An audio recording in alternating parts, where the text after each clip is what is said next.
Win number one in the books for Indiana, 41-7, dominating performance over Indiana State at the Rock on Saturday. Started and finished strong, and we'll handle everything in between as we welcome you to another episode here of Under the Hood with IU Football, presented by your Central Indiana Ford dealers, a proud sponsor of IU Football. A reminder to visit your local Central Indiana Ford dealer today. Great to be back with you, fellow Hoosiers. Rhett Lewis back here. A lot of fun up in the booth on Saturday night with my partner, Don Fisher, on the IU Radio broadcast from Learfield.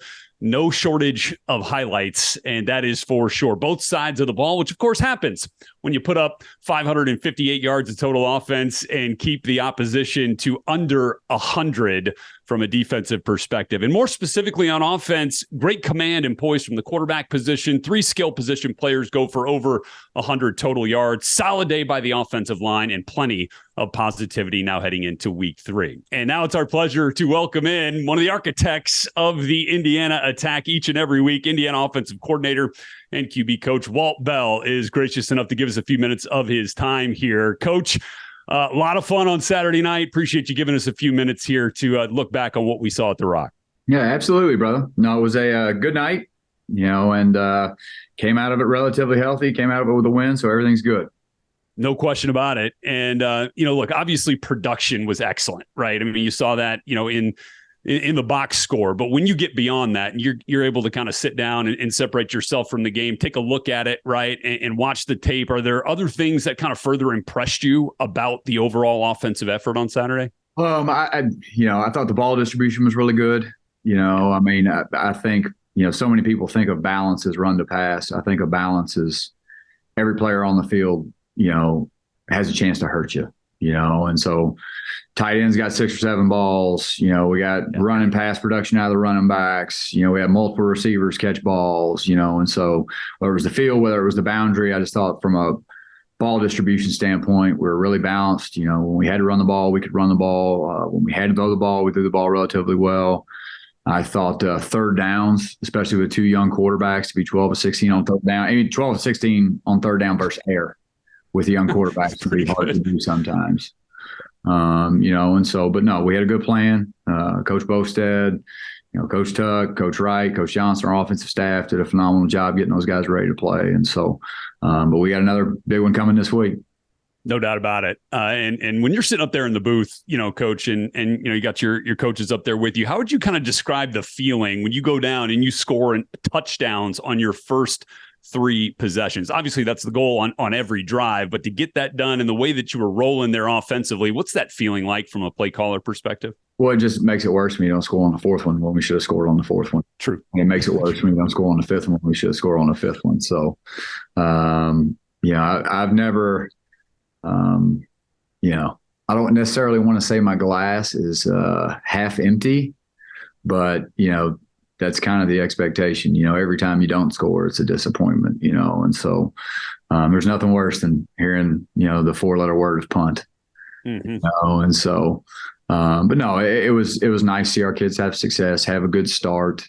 I think the greatest learning lesson, is we score on our first 3 possessions, and then there's a lull. We have a penalty and then another penalty, and then we have a drop, which could have been a touchdown. Then we have the great learning lesson for me is when you've got a chance, to truly put somebody away and really kind of change the tone of the game, you've got to be able to do that, because you never know what's going to break an opponent. It could be 14-0. It could be 21-0. It could be 28-0, and then you're going to play certain teams that are never going to go away.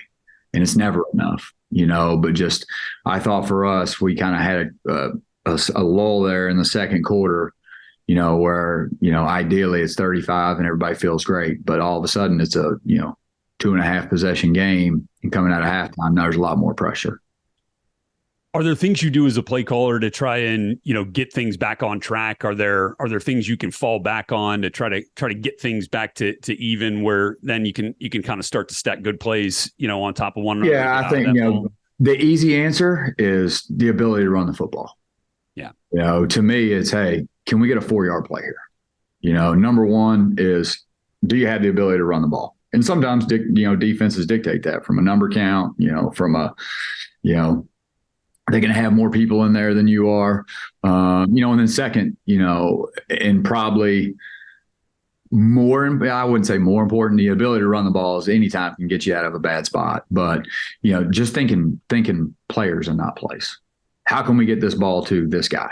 Because if we can get the ball to this guy, the probability of us getting a 4, 5, 6 yard play are pretty good, And so I think, the run game and then thinking players and not plays when you get in those tough spots.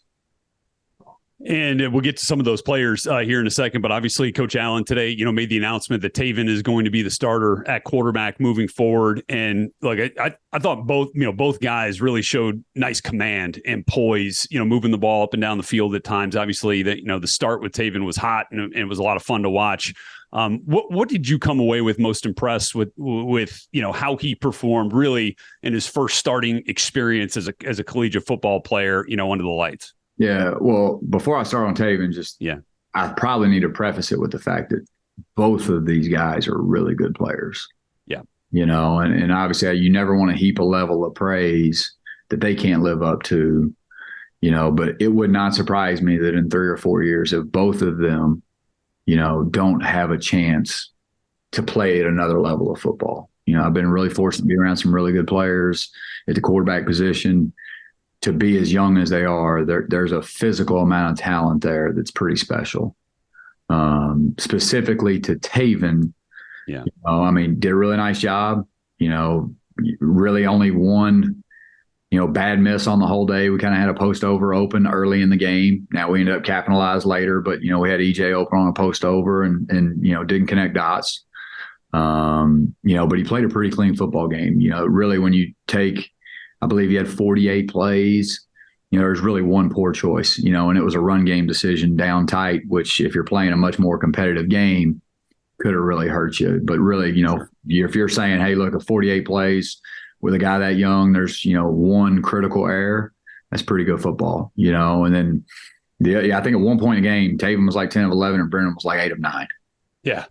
And so they're both playing good football, but you got to make a choice and you got to move forward, and so in my profession, the hardest thing is, when you invest and you love them both and they both have an opportunity to be a great player is, it's like Highlander, there can only be one. That's the hard part, and so yesterday at 4:00, one of them's, accomplished all of his hopes and dreams and the other one, hasn't, and it's a hard life to live, and it's a hard position to play.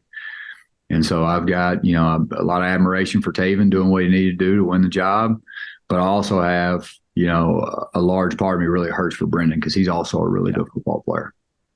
Well, I mean, the luxury now to have two that you feel really good about is nice, obviously. And I think we saw that in this game. Taven goes down for the play and Brendan comes in. I thought had one of the throws of the game, hitting Coop on that over route. It's got to feel pretty good to know that you can count on a guy to come in, bang right away and pick things up if need be. Yeah, absolutely. We've got good options and we've still got Dexter, in the fold trying to get healthy.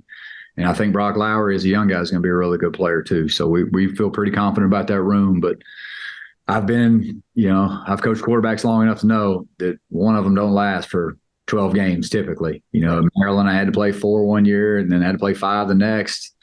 I've been places where we've had to play a bunch of them. So the more good ones you have, the better off you are. And how does this change, I know Coach kind of talked about, Taven has shown he can be a little bit more of a red light player than he is in practice at times. Do you feel like that changes now as maybe the rep count changes a little bit too, and you start to see a little bit more of what you see from Taven in a game situation in a practice environment? Yeah. To me, it's more about really zeroing in and identifying the things that he's comfortable with. Yeah. Like, especially in the throw game, specifically to completing balls, being in front of the chains, driving the efficiency number up for the quarterback.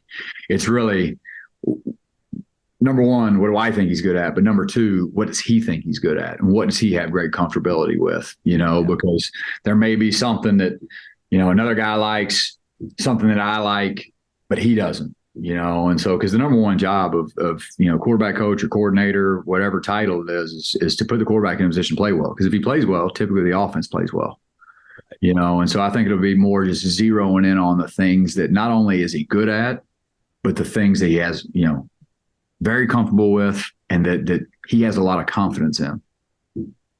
Well, it's clear that, at least after this game, you got to be feeling, really good about the improvements in the run game that this offense has showed, particularly I thought all three backs, obviously it started with Jalen and the 2 touchdowns on the opening 2 drives there. And we'll get to all three of them here in a sec, but just for Jalen, I mean, you got young kids. I got 2 boys at home, and I kind of related to this. Like, those cars where you kind of push down on them, and then you wind them back, and you kind of hear the thing wind up, and then bang, you let go, and they just shoot. I mean, that's what it felt like on those 2 outside runs, for those touchdowns, Coach. I mean, how would you describe, the way that kind of manifested itself with J. Lou? Well, I think, those are the easy ones to see. Yeah. He also had 2 runs that were like 4 and 5 yard carries that were great runs.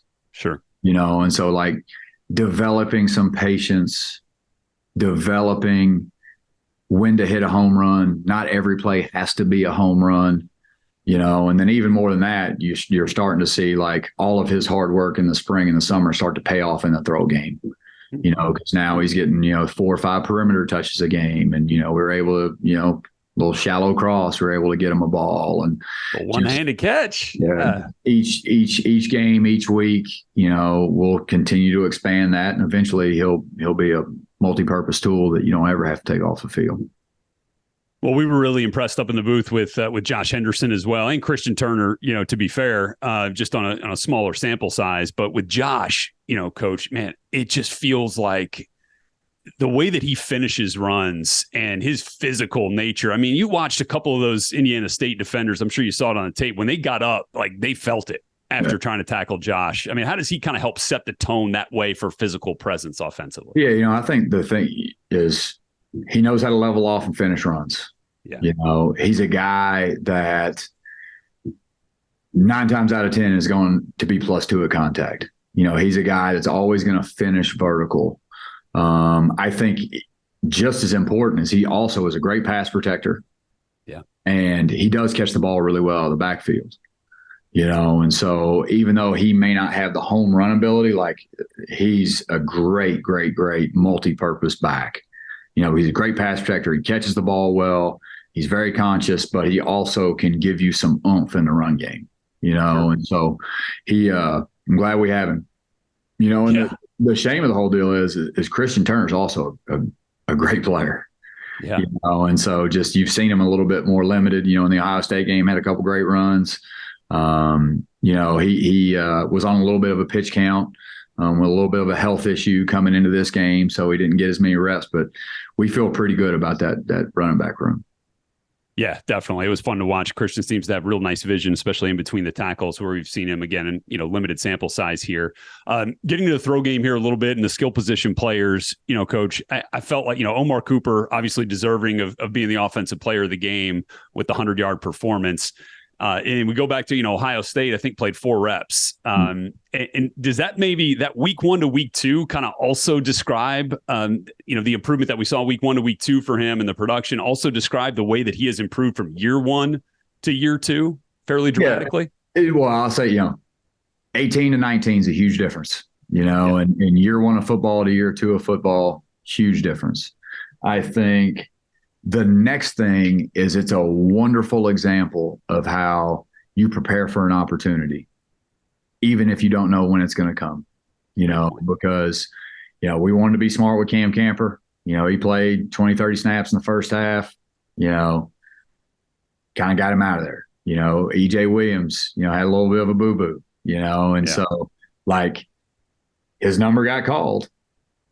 And he executed at such a high level that now it's, hey, we got to find a way to get this guy on the field more, and so it's, to me, that's, it's in life, it's in football, is you're always working for an opportunity that you don't know when it's going to come, and it may not be fair when it comes, and so I think it's just a wonderful example for everybody on our team is Omar prepared the right way and got 4 reps.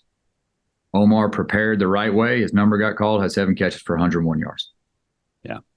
And so to me, it's a great learning lesson of how to work and prepare, even if you can't guarantee an opportunity, and so just, shout out to Omar for being prepared, for being ready when his number was called.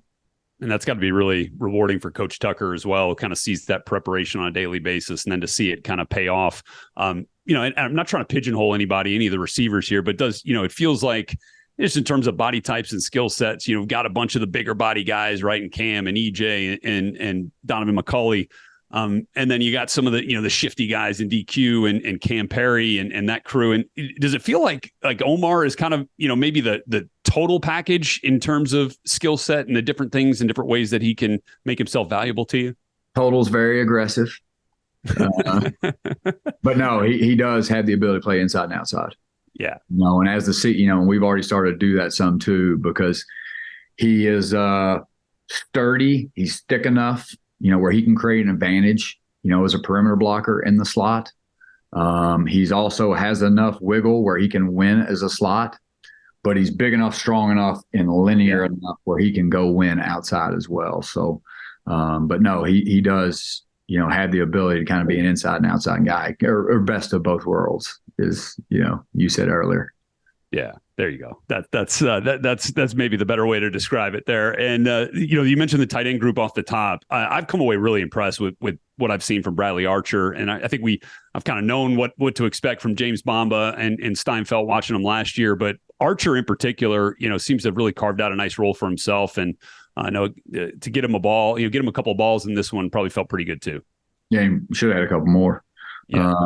But no, I think Bradley, smart, conscientious, doesn't say a whole lot, but he's a really tough inline blocker, good hands, can give you great pass protection ability and play action pass game, and so he's a great, for what we're doing right now, he's a great fit for us, because obviously with Coach Bostad here, there's going to be some 12 purse, heavy attached tight end run, and so he's kind of given us, a big inline guy, that can really help us in a multitude of ways, and James, tough, grinder, strong, every ounce of whatever he has, you're going to get on a day-to-day basis, and then Steiny's continue to progress. And then, if Trey Walker, when he gets healthy, will be another guy that will factor in. Certainly. And, as you group the offensive line, I think we talk about the offensive line together quite a bit. Obviously, that 5-man group needs to work together, for everything to go the way that you've drawn it up here. How would you kind of characterize, what you've seen from that group on a 2-week sample size in terms of improvement? We're definitely better. Yeah. I would say that just the amount of time on task and repetitions those kids get every day in a practice, is really special, and how hard those kids have worked to improve, and so we're definitely better. I think by reducing some poor concepts, I think we're targeted much better. I think that we are still a work in progress in some things in pass protection, which will be prominent as we move forward into the Big Ten. But, just pad level, technique and fundamental within the scheme. Actually denting B gap to B gap and creating some vertical displacement in the line of scrimmage. I mean, there's a lot of ways that they have improved, but Coach Bostad's done a wonderful job with those guys, and I really look forward, and there's some luck involved that if we can stay healthy, I think that this group will get better and better and better every week. And then, Coach, just from your perspective, you've got a game plan that you go into the week with, right? And personnel, and then, you've also got the analytics side of things with tendencies, and then you've also got your gut feeling, as having been a play caller for a long time. How do you kind of weigh all that, and how does all that kind of come into that one, gumbo pot of what eventually comes out as a play call, each and every rep? Yeah, I mean, there's buckets. To use the financial planner term, you get this bucket and this bucket and this bucket. I think bucket one is what you're good at. Yeah. And these are our core plays. This is where we've invested the time on task. This is what we're good at. That'd be bucket one. And then from that bucket, it's all right, what's the best way to do what we know we can do well? Sure. Okay. And then I would say that second bucket is players. Okay. Like, all right, within the first bucket, how can we make sure that the things we know we can do well, that we're at least one or two or first or second take on every one of these plays involves the best players. Okay. And then the third bucket would be your strictly game plan advantage. We know, even though it may not be something we do all the time, we feel really strongly this can be an explosive play for us. And so within your normal downs, your first and second downs, you got bucket one, we know we're good at this. Bucket two, we can put our best players within what we do well to make sure that they're getting the first or second touch. And then bucket three would kind of be your advantage. Like, even though this may not be something that we do all the time, this can help us be explosive and put points on the board. And so really those three buckets within your normal downs are kind of where you're starting with. We're on a Monday. We haven't even had a practice yet for Louisville. And so between Saturday, Sunday, and Monday, we were kind of bucket 1, 2, 3. It's always fun to watch how that comes together. And then what we end up seeing, on Saturday is just a product of so much work and so much preparation. We appreciate all that you do, to make it the very best game plan, certainly. Coach, last one here for me. And, I kind of talked about this a little bit with Coach Guerreri last week, but just kind of getting to understand you a little bit and to get the, fans to understand you a little bit, your how and your why. Why do you love coaching? And how, did you get to this point, and who were some of those influences along the way that helped you to get to this point? Yeah. Number one, why am I coaching? This is probably going to be a little longer winded than you want for the context. I doubt it. I love hearing it. Video. I went to school to be a doctor. Okay. And also played football at Middle Tennessee State University. And I had, two coaches, one, Alec Robbins, who was my quarterback's coach before I got moved to receiver. And then Blake Anderson was my receivers coach and coordinator, who's now the head coach at Utah State. And they made such a difference in my life that I wanted to do the same for somebody else. Okay. And so that kind of got me thinking into, maybe I want to do this. Okay. Now, big picture wise, I love to teach, I love to mentor, and I love to compete. I love the physical act of teaching. I love competing, and I love helping people be better people. And it just so happens that within this game, that's the three things that you do every day, all day long. And so from what I love and what I feel like that I have a chance to be good at, the game of football provided me with all three of those things: teaching, competing, and mentoring. And for me, I've got three really simple goals in my life. Okay. Number one is that everybody I come in contact with, I hope I can somehow make their life better, whether it's 5 seconds, 5 minutes, 5 hours, 5 days, 50 years. Okay. Number two is be as good or better dad to my own dad. If I can do those two things in my life, I'll die good. Okay. And then number three, my one professional goal is one night, one time, I want to be a part of an organization that's the best in the world. And so I've got three really simple, two personal goals in my life, one professional goal. What I love to do matches up completely with what is the task required to do the job at a decent level, and so I love this game. I still talk to my high school football coaches, Dennis Fuzzle. I would be remiss if I did not mention Dennis Fuzzle and Jerry Pearson. They taught me more about life and how to play football than a lot of other people. Okay. And so those are two guys who are my high school coaches that I love to this day.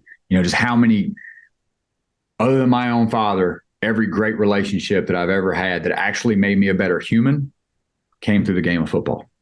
Man. And so I just want to be able to do the same for another. Well, that's powerful. And I feel the same way, about my high school coaches and about, all the coaches that I got to experience at Indiana and be a part of. And Man, they do help shape the way you see the game, the way you love the game. And it's clear, that you love the game, Coach. And we certainly love the fact that we get to have you here at Indiana. We appreciate all the work you do and can't wait to see what you guys come up with for Louisville here, week 3 at Lucas Oil Stadium. Walt Bell, Coach, thanks again. Really appreciate you spending some time here with us today, and wish you all the best next week. And thank all of you, Hoosier fans, for being with us here in another episode of Under the Hood with IU Football, presented by your Central Indiana Ford dealers. Proud sponsor of IU Football. Reminder to go out there and visit your local Central Indiana Ford dealer today. We'll be back with you next Monday, hopefully following another win. Have a good one, everybody.